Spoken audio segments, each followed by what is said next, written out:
On Monday, Binance, the largest crypto exchange on Earth with 300 million users across 180 countries, quietly listed 9 spot XRP ETFs on its platform. Canary Capital, Bitwise, ProShares, 21 Shares, Rex Osprey, Volatility Shares, Tucrium, Amplify, Evernorth, all 9. Available to trade. No press conference. No CEO tweet. No fanfare. That same morning in Tokyo, the Liberal Democratic Party, the ruling political force in the world's third-largest economy, submitted a formal proposal to the financial minister demanding a legal framework for crypto, ETFs, and yen-backed stablecoins.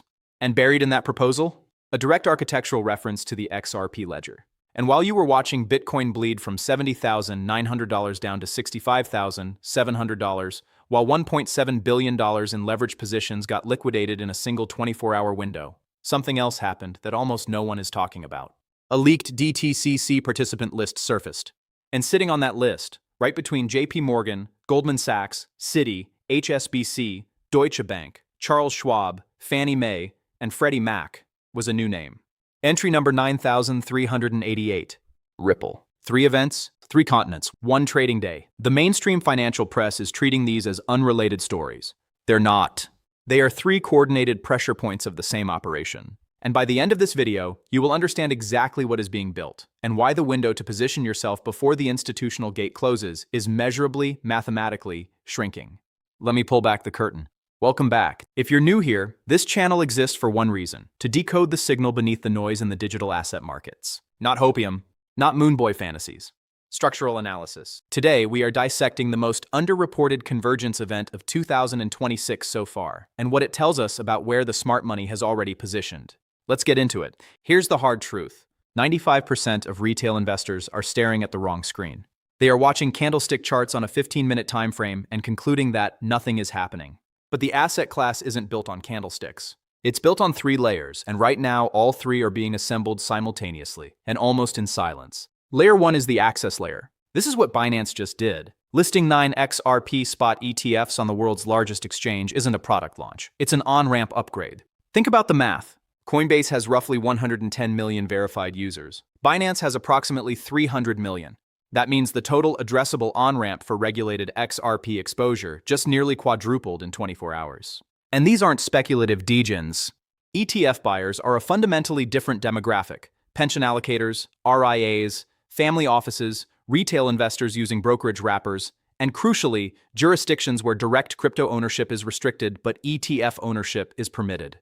Layer 2 is the sovereign layer. Japan's LDP didn't propose a yen stablecoin framework in a vacuum. The proposal explicitly ties into an AI plus on-chain finance roadmap, cross-border payments, settlement infrastructure for Asian commerce, and bank-issued stable value instruments. The vehicle being discussed in Japanese policy circles is JPYC, a trust bank-backed yen stablecoin from the Startail Group, and SBI, issued through Shinsei Trust and Banking.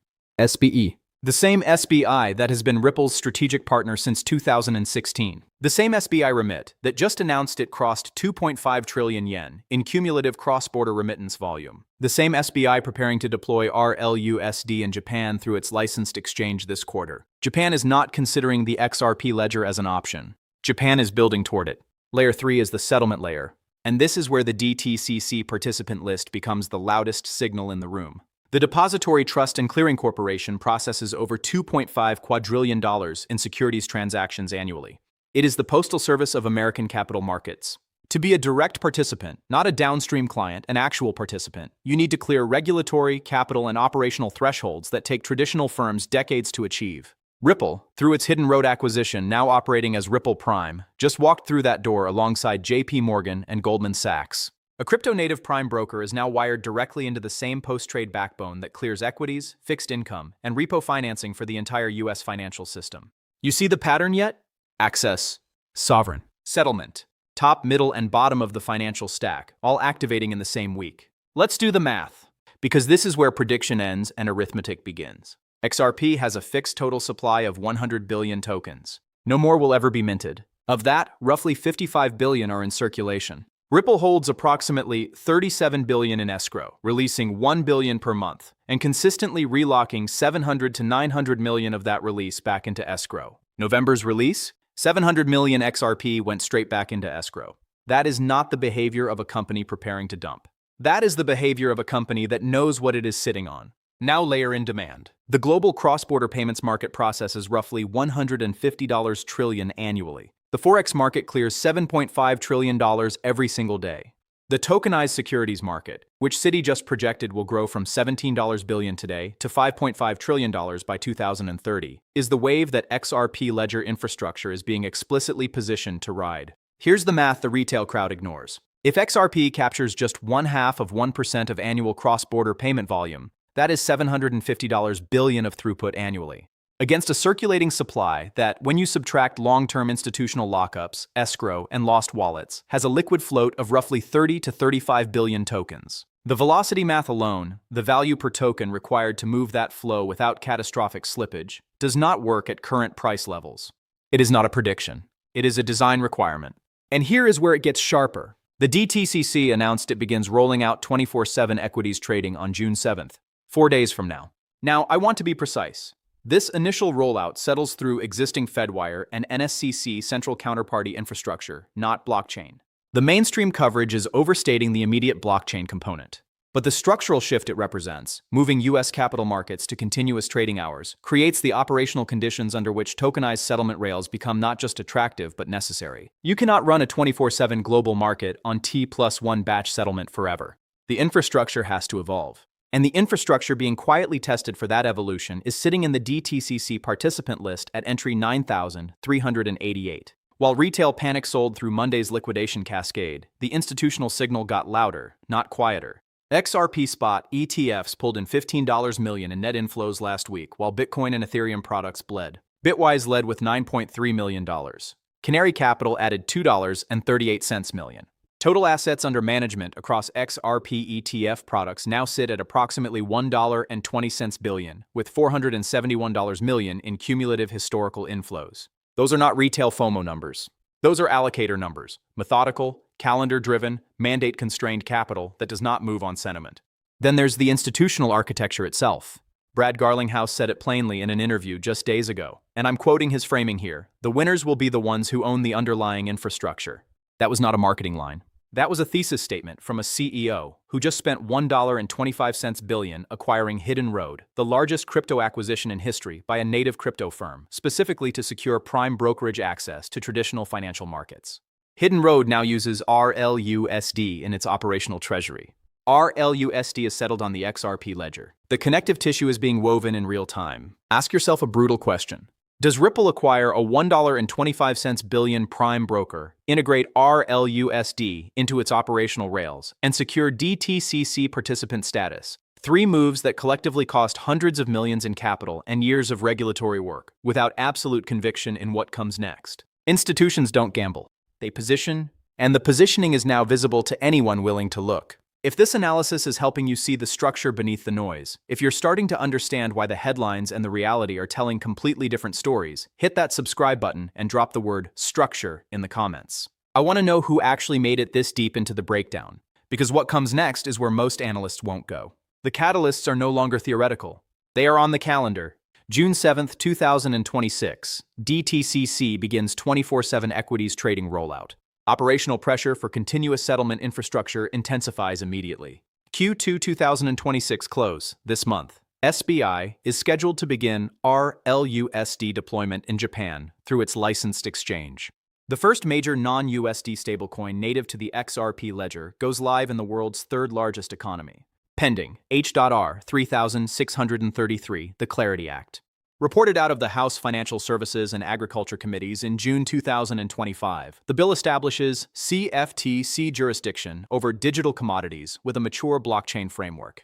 It has been added to the legislative calendar. When this passes, and the regulatory momentum strongly suggests when, not if, it removes the final categorical ambiguity that has kept the largest institutional pools on the sidelines. First half of 2027, full industry compliance and implementation under Japan's Financial Instruments and Exchange Act reclassification, opening the door for direct Japanese institutional banking integration with reclassified digital assets including XRP. When the Clarity Act crosses the finish line, when Japan's framework activates, when DTCC's 24/7 rails normalize tokenized settlement, the wait-and-see capital becomes all-in capital.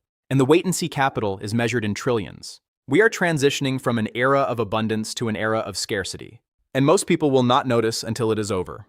Exchange-held XRP reserves have been declining for 14 consecutive months. Tokens are flowing into institutional custody, into ETF cold storage, into corporate treasury allocations, and once a token enters a multi-signature institutional vault, it does not come back to market for a 10% retail profit.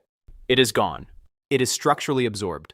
Consider what 300 million Binance users represent in addressable demand against a liquid float of perhaps 30 billion XRP. If even 1% of Binance's user base allocates an average of $500 to XRP ETF exposure, that is $1.5 billion in net new demand against a shrinking liquid supply. The order book mechanics of that scenario are not gentle. And here's the predator-prey reality of this market. The institutions have spent the better part of 3 years using volatility as a tool, shaking out impatient holders so they can absorb supply at suppressed prices. Every liquidation cascade, every FUD cycle, every Ripple is selling narrative that turned out to be wrong. Those were not random events. They were the silent transfer of XRP from weak hands to architectural ones. The door is closing, not metaphorically, mechanically. I know watching XRP trade in a tight range while Bitcoin grabs the headlines is exhausting. I know the red candles create doubt. I know the loudest voices in crypto media, the ones paid to generate engagement, not insight, have spent years dismissing this asset. But here's what I have learned analyzing markets for over a decade. Being early feels exactly like being wrong, right up until the moment reality catches up. And the reality catching up right now is this. Even Peter Brandt, a 50-year veteran trader who has spent his career being skeptical of crypto, said on camera last week that if you had to bet on a digital asset becoming transactional infrastructure, it would be XRP, Solana, or Ethereum. And he led with XRP. The host's face when he said it told you everything about how unwelcome that conclusion was in certain corners of crypto media. While the crowd is focused on price, the architects are focused on rails. While retail watches charts, institutions are signing custody agreements, integrating settlement APIs, and acquiring prime brokerage seats. The question is not whether the price will reflect the infrastructure. The question is who will still be holding when it does. 3 events, 1 week, 1 asset sitting at the intersection of all of them. Binance opened the access layer to 300 million new users. Japan opened the sovereign layer through SBY and the LDP. The DTCC participant list confirmed the settlement layer is already built. This is not a narrative being constructed in hindsight. This is real-time structural integration happening across 3 continents simultaneously. Price is a distraction. Architecture is the reality. And the architecture is almost complete. If you found this breakdown valuable, the most important thing you can do is share it with one person who is still staring at the wrong screen. They will not get this analysis from CNBC. They will not get it from the algorithm-driven crypto news cycle. They will get it here, or they will get it too late. Stay patient, stay rational, stay positioned. The math doesn't lie, and the system is almost online.